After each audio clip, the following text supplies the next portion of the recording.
사랑하고 존경하는 성도 여러분, 오늘 이 시간 하나님의 크신 은혜와 평강이 여러분의 삶과 가정 위에 충만히 임하시기를 간절히 기도합니다. 말씀을 듣기 전에 만약 오늘 이 이야기가 여러분의 마음에 울림을 준다면 좋아요와 구독으로 저희와 함께해 주십시오. 여러분의 작은 손길 하나가 이 은혜의 메시지를 더 많은 이들에게 전하는 귀한 선교의 도구가 될 수 있습니다. 이 채널을 통해 하나님의 사랑을 나누는 일에 동참해 주시는 여러분 모두에게 주님의 축복이 함께하기를 소원합니다. 우리가 신앙의 여정을 걸어갈 때 우리를 더 높이, 더 멀리 날아오르게 하는 두 개의 강력한 날개가 있습니다. 그것은 바로 권위와 능력입니다. 이 두 가지는 종종 혼용되기도 하지만 성경은 이 둘의 역할과 목적이 뚜렷하게 다름을 우리에게 보여줍니다. 오늘 우리는 이 두 가지 거룩한 선물이 어떻게 우리의 삶과 교회를, 나아가온 세상을 변화시키는 원동력이 되는지에 대해 깊이 묵상하고자 합니다. 먼저 마태복음 28장으로 가보겠습니다. 부활하신 예수님께서 제자들에게 나타나 이렇게 말씀하십니다. 하늘과 땅의 모든 권세를 내게 주셨으니 그러므로 너희는 가서 모든 민족을 제자로 삼아 아버지와 아들과 성령의 이름으로 세례를 베풀고 내가 너희에게 분부한 모든 것을 가르쳐 지키게 하라. 볼지어다 내가 세상 끝날까지 너희와 항상 함께 있으리라. 여기서 주목해야 할 단어는 바로 권위입니다. 예수님은 하늘과 땅의 모든 권위를 받으셨고 그 권위를 바탕으로 우리에게 지상 최대의 사명을 주셨습니다. 바로 모든 민족을 제자로 삼으라는 것입니다. 이 권위는 우리에게 주어진 사명, 즉 미션 안에서 발현됩니다. 우리가 하나님의 부르심에 예라고 순종할 때 우리는 그분의 일을 할 수 있는 영적 권위를 부여받게 됩니다. 이 권위의 목적은 무엇일까요? 바로 세우는 것입니다. 개인을 세우고, 가정을 세우고, 공동체를 세우고, 마침내 나라와 민족을 하나님의 원리 위에 바로 세우는 것. 이것이 제자도의 본질입니다. 마치 잘 지어진 건물처럼 제자도는 하나님의 지혜라는 설계도 이에 한 사람 한 사람을 그리스도를 닮은 모습으로 빚어가는 과정입니다. 이 과정에는 가르침과 훈련, 그리고 인내가 필요합니다. 권위는 바로 이 건설의 사명을 수행하기 위한 기초이자 필수적인 도구인 셈입니다. 이제 사도행전 1장으로 넘어가 보겠습니다. 예수님은 승천하시기 직전 제자들에게 또 다른 약속을 주십니다. 예루살렘을 떠나지 말고 내게서 들은 바 아버지께서 약속하신 것을 기다리라. 요한은 물로 세례를 베풀었으나 너희는 몇 날이 못되어 성령으로 세례를 받으리라. 오직 성령이 너희에게 임하시면 너희가 권능을 받고 예루살렘과 온 유대와 사마리아와 땅끝까지 이르러 내 증인이 되리라. 여기서 등장하는 핵심 단어는 능력, 즉 권능입니다. 이 능력은 어디에서 오는 것일까요? 바로 성령님과의 인격적인 만남과 체험을 통해 부어집니다.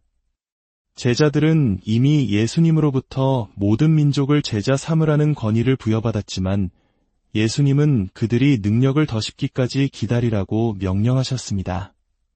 권위가 사명과 함께 온다면 능력은 성령의 임재와 함께 옵니다. 이 능력의 목적은 무엇일까요? 바로 변화시키는 것입니다. 능력은 굳게 닫힌 마음의 문을 열고 절망에 빠진 영혼을 일으키며 중독과 질병의 사슬을 끊어냅니다. 한 사람의 내면을 송두리째 바꾸고 삭막했던 공동체에 생명의 숨결을 불어넣습니다.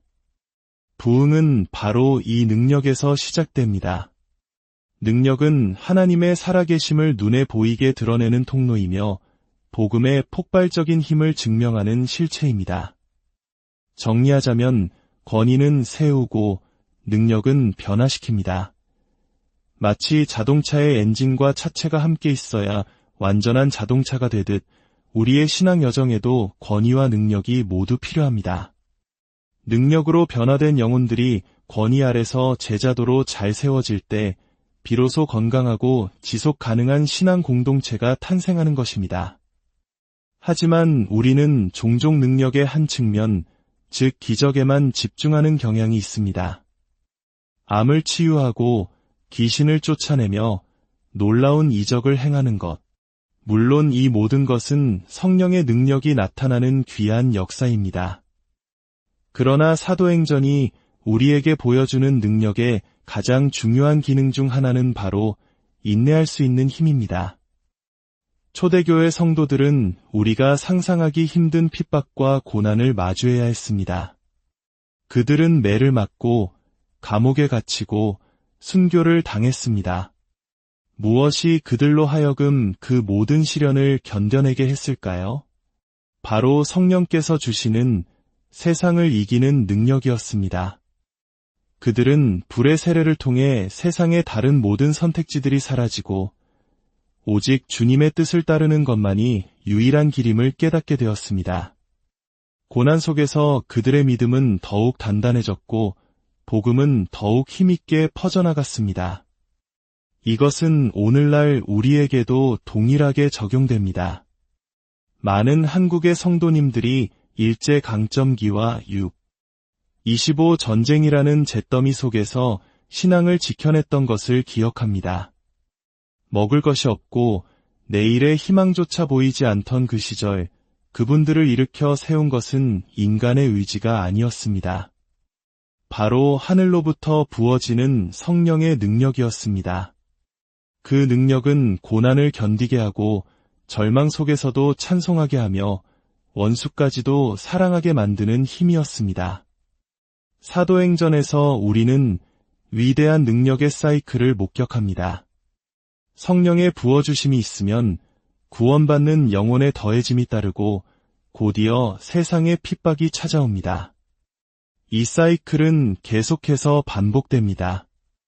그리고 이 사이클의 정점에서 우리는 스데반 집사님을 만납니다. 그는 지혜와 성령이 충만한 사람이었습니다.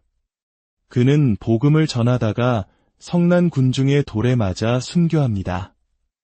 그의 죽음의 현장에는 사울이라는 청년이 증인으로 서서 그 일을 마땅히 여기고 있었습니다. 그는 교회를 파괴하고 그리스도인들을 잡아 가두는 일에 앞장섰던 교회의 가장 큰 적이었습니다. 스데반은 죽음의 고통 속에서 하늘을 우러러 보았습니다. 그리고 하늘이 열리고 예수님께서 하나님 우편에 서신 것을 보았습니다.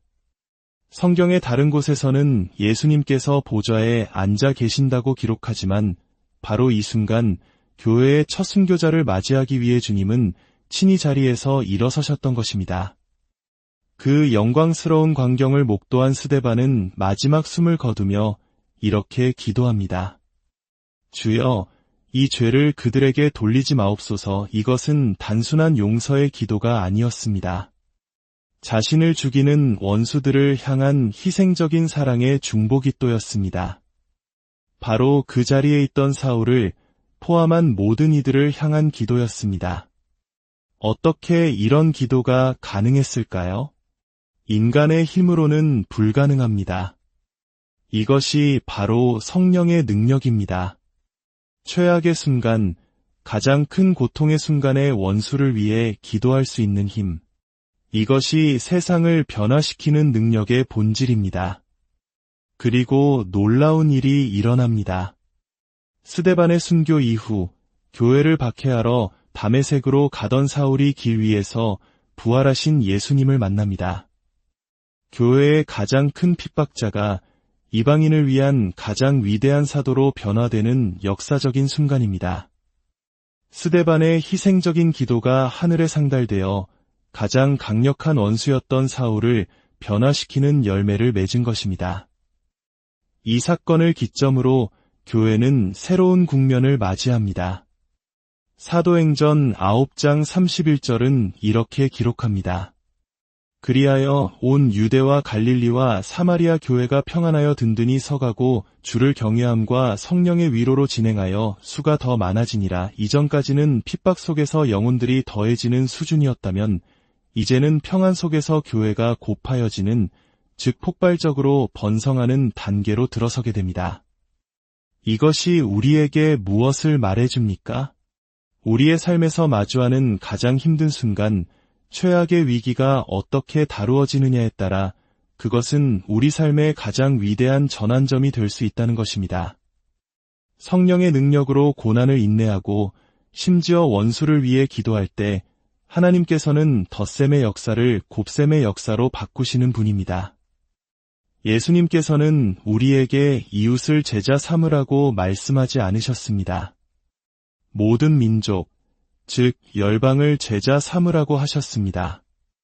이것이 하나님께서 생각하시는 스케일입니다. 하나님은 우리가 우리의 작은 울타리를 넘어온 세상을 품는 비전을 가지길 원하십니다. 우리가 드리는 작은 헌금, 우리가 건네는 친절한 말 한마디, 우리가 불편함을 감수하고 친구를 방문하는 그 모든 순간들이 영혼 속에서 어떤 거대한 물결을 만들어낼지 우리는 다 알 수 없습니다. 우리가 하나님의 가치를 우리의 가치로 삼을 때, 즉 먼저 그의 나라와 그의 의를 구할 때 하나님께서는 우리의 필요와 가치를 돌보시기 시작합니다. 축복이 우리의 추구의 대상이 될 때 우리의 마음은 나뉘지만 축복이 주님을 향한 헌신의 결과로 주어질 때 우리의 믿음은 더욱 견고해집니다. 오늘 이 시간 주님께서 우리 각자에게, 우리 가정에, 그리고 우리 교회 공동체 위에 새로운 불의 세례를 부어주시기를 간절히 소망합니다. 우리를 묶고 있는 낡은 습관과 두려움을 태우시고 세상을 이기는 인내의 능력을 주시며 열방을 향한 거룩한 비전으로 우리의 마음을 뜨겁게 채워주시기를 기도합니다. 여러분의 삶이 단지 이 땅에서의 성공에 머무는 것이 아니라 하늘과 땅의 모든 권위를 가지신 주님의 대사로서, 그리고 성령의 능력으로 충만한 그분의 증인으로서 수많은 영혼을 주님께로 인도하고 이 세상을 하나님의 나라로 세워가는 위대한 이야기가 되기를 축복합니다. 함께 기도하겠습니다. 사랑의 하나님 아버지, 오늘 저희에게 권위와 능력이라는 두 날개를 허락하시니 감사합니다. 주님의 사명에 순종함으로 하늘의 권위를 힘입게 하시고 성령님과의 깊은 만남을 통해 세상을 변화시키는 능력을 더 쉽게 하여 주시옵소서. 우리 앞에 놓인 어떤 고난과 역경 속에서도 스데반과 같이 인내하게 하시고 원수까지도 사랑으로 품는 그리스도의 마음을 주시옵소서. 우리의 삶이 덧셈을 넘어 곱셈의 풍성한 열매를 맺게 하시고 우리를 통해 이 땅의 모든 민족이 주께로 돌아오는 놀라운 역사를 보게 하여 주시옵소서. 이 모든 말씀 우리를 구원하신 예수 그리스도의 이름으로 기도드립니다.